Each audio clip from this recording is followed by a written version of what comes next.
Selamat jumpa anak-anak semua. Kita bertemu kembali dalam pelajaran IPA. Pertemuan ketiga ini kita memasuki tematik 3A, subtema yang ketiga. Kalian bisa membuka buku tematik kalian halaman 81. Nah, pada pertemuan ini kita akan belajar tentang pertumbuhan hewan. Jadi, ada banyak macam hewan, maka cara mereka bertumbuh juga bermacam-macam. Jadi akan mengajak kalian untuk melihat satu persatu. Mungkin tidak semua hewan kita pelajari ya, hanya beberapa contoh saja supaya kita lebih mengenal. Perhatikan gambar pada slide berikut. Perhatikan gambar kucing dan anaknya. Kucing berkembang biak dengan cara melahirkan. Maka kucing dewasa betina akan melahirkan anak kucing. Jadi saat anak kucing itu dilahirkan, bentuknya sudah menyerupai kucing yang sudah dewasa, hanya ukurannya masih kecil. Nah, pada gambar kedua perhatikan, ini adalah contoh hewan berikutnya, yaitu hewan yang termasuk golongan burung atau unggas. Unggas itu ada burung, ada ayam, ada itik, angsa, bebek, dan lain-lain ya. Nah, perhatikan cara mereka bertumbuh. Burung berkembang biak dengan cara bertelur, maka telurnya harus menetas dulu, kemudian menjadi ayam kecil atau burung kecil, yang nantinya akan bertambah besar menjadi dewasa gitu. Nah, selanjutnya ada juga contoh hewan yang mengalami pertumbuhannya lumayan kompleks, lumayan memerlukan perubahan bentuk ya, yang agak ribet gitu ya. Nah, jadi ada hewan yang mengalami pertumbuhan harus dengan mengalami perubahan bentuk. Perhatikan ini contoh binatang, yaitu kupu-kupu. Kupu-kupu dewasa dia akan bertelur, nanti telurnya akan menjadi larva atau menjadi ulat. Ulat yang biasa kita temukan di daun-daun gitu ya, dia makan banyak daun. Lalu nanti dia akan menjadi kepompong, lalu menjadi menjadi kupu-kupu kecil, lalu menjadi kupu-kupu dewasa. Nanti kita akan pelajari lebih lanjut tahapannya. Nah, ini secara garis besar adalah cara bertumbuhnya atau cara perkembangan hewan yang dari waktu ke waktu mengalami perubahan. Ada yang hanya mengalami perubahan ukuran saja, yang lahir langsung sama seperti induknya, jadi tinggal bertambah besar. Ada yang harus mengalami perubahan bentuk dari telur menetas menjadi besar, tetapi juga ada yang perlu mengalami perubahan bentuk beberapa kali, ya, seperti kupu-kupu dan beberapa hewan lain. Nanti Miss Jessie mengajak kalian untuk mendalami lebih lanjut. Nah, Miss Jessie akan mengajak kalian untuk melihat contoh binatang yang mengalami pertumbuhan dan perkembangan. Nah, ini adalah hewan yang termasuk burung atau unggas. Ingat ya, burung atau unggas ini jenisnya adalah suatu jenis, maka contoh hewannya banyak. Tidak hanya ayam, tidak hanya burung, tetapi termasuk bebek, termasuk itik, termasuk angsa, gitu ya. Nah, jadi beberapa jenis lain. Kemudian, tahapan pertumbuhannya bagaimana, Miss? Nah, hewan yang jenis burung atau unggas ini, mereka berkembang biak dengan bertelur. Maka, tahapan yang pertama dalam bentuk telur. Ini kalian bisa juga dipelajari di halaman 86 sambil mengisi tabelnya ya. Di halaman 86 ini, kita akan melihat beberapa 3 tahapan. Yang pertama, telur, yang bentuknya oval atau lonjong, yang biasa digoreng ya buat sarapan pagi. Nah, itu telur. Nah, terus di dalam telur itu ada bakal anak yang nantinya akan menetas ketika sudah waktunya. Nanti telur itu retak dan keluar anak ayam. Lalu menjadi ayam dewasa. Jadi ketika sudah berbentuk ayam yang ukurannya kecil nanti akan tumbuh semakin besar hingga dia. Selanjutnya adalah ikan.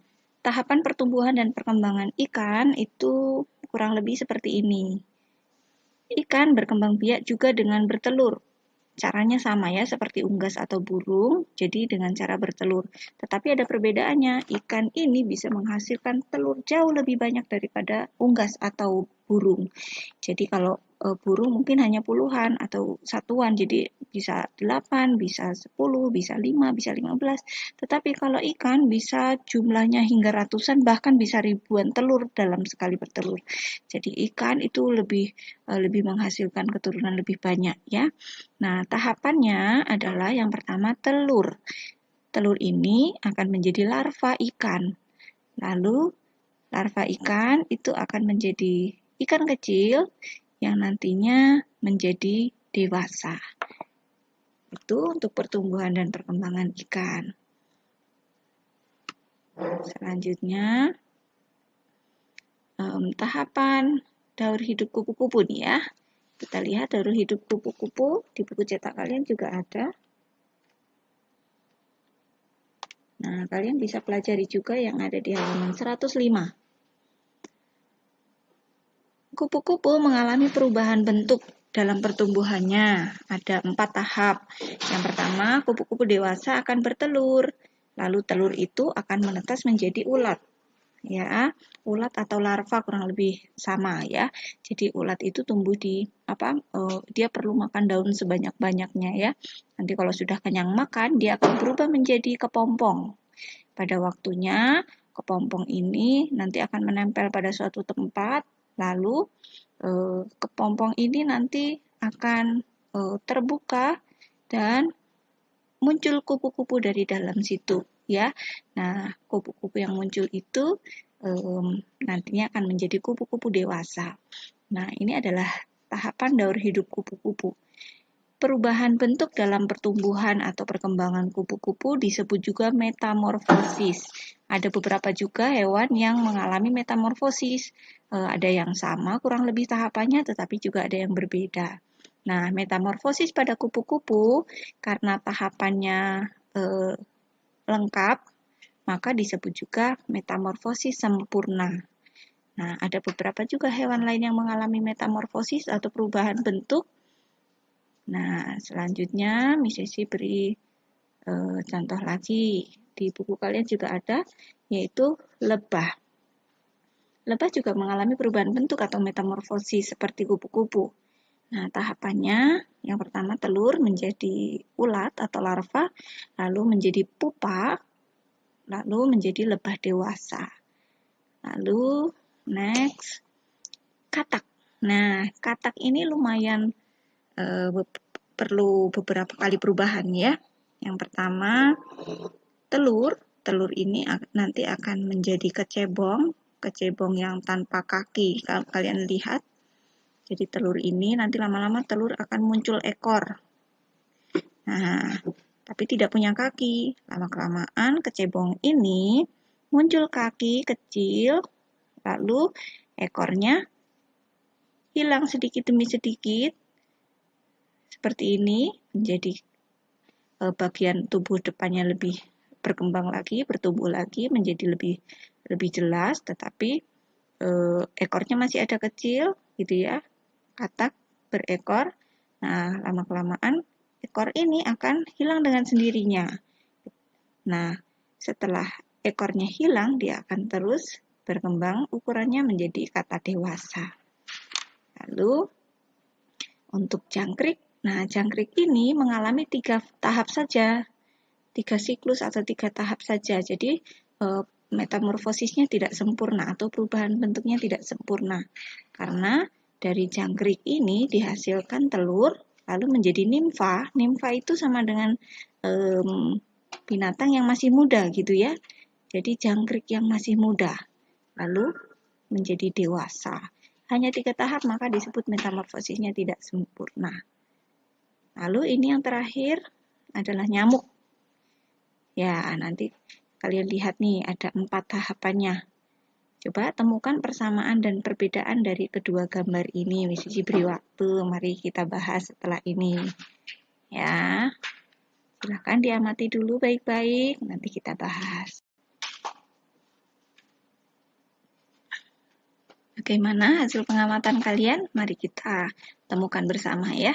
Yang pertama persamaan dulu. Apa yang menjadi persamaan antara perubahan bentuk pada kupu-kupu dan pada nyamuk? Sama-sama menghasilkan telur, betul. Jadi kupu-kupu bertelur, nyamuk juga bertelur. Lalu tahapannya ada berapa? 4, betul. Jadi sama-sama ada 4 tahap yang harus dilalui oleh nyamuk maupun kupu-kupu. Ada lagi persamaannya?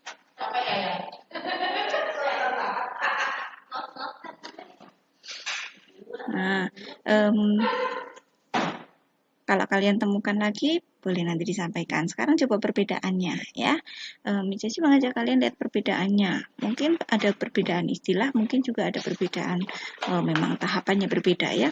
Yang pertama, ulat pada tahapan kupu-kupu atau larva pada tahapan kupu-kupu. Sementara nyamuk disebut larva atau bukan ulat, tetapi jentik nyamuk. Jadi kalau nyamuk dari proses dari telur menjadi jentik, kalau dari kupu-kupu dari telur menjadi ulat. Nah, perbedaan berikutnya. Dari ulat menjadi apa? Kalau kupu-kupu menjadi kepompong. Betul, ini kepompong. Kalau nyamuk menjadi pupa. Ini namanya pupa. Jadi pupa ini tahapan di mana dia akan menjadi nyamuk dewasa tetapi bentuknya jauh berbeda dari nyamuk. Coba lihat, belum punya sayap, belum punya kaki, belum punya antena, gitu ya. Jadi bentuknya masih jauh berbeda. Nah, jadi tahapan setelah larva itu kalau nyamuk kepompong, sementara kalau kupu-kupu itu kepompong, sementara kalau nyamuk namanya pupa. Gitu. Kalau ada perbedaan lain nanti juga bisa kalian sharingkan saat diskusi ya. Nah, lalu Miss memberi kalian tugas ya. Tugasnya sambil berjalan pada hari Senin ini ya silahkan kalian buka lagi buku cetaknya, isi tabel halaman 86, tidak perlu difoto kalau yang ini ya. Jadi tahapan pada burung ya. Jadi tahapannya apa, cirinya apa, tadi sudah ada di dalam slide, tinggal kamu ulang lagi besok waktu mengisi. Lalu yang kedua, beri tanda centang pada tabel halaman 93, kalian diminta menentukan cara berkembang biaknya dengan melahirkan atau dengan bertelur, pasti sudah bisa. Nah, untuk nomor 3 dan 4, tugas ini harus dikumpulkan. Nah, tugas yang nomor 3, isi tabel halaman 115 dengan lengkap. Jadi kalian harus benar-benar menyimak daur hidup antara hewan-hewan yang diminta di halaman 115 ini ya pada tabel. Lalu ditulis dengan rapi, pakai pensilnya yang jelas menulisnya dan rapi, lalu difoto dan dikirimkan melalui Google Classroom. Ini berlaku untuk semua jenis binatang yang diisi dalam tabel itu ya. Lalu yang nomor 4 adalah kalian pilih dari tabel halaman 115 itu atau dari jenis hewan yang kita pelajari daur hidupnya, kamu pilih salah satu saja. Boleh kupu-kupu saja atau boleh jangkrik saja, boleh katak saja, silahkan. Lalu kalian buat siklus hidupnya dalam Microsoft Word bagi yang memiliki komputer atau laptop. Bagi yang tidak punya, bisa digambar secara manual di buku PS IPA atau di kertas HVS, lalu foto dan kirimkan melalui Google Classroom. Jangan lupa turn in ya. Untuk tugas nomor 4 ini, Miss Desi beri waktu sampai 11 Agustus. Karena kalian perlu pelajari dulu cara membuatnya ya.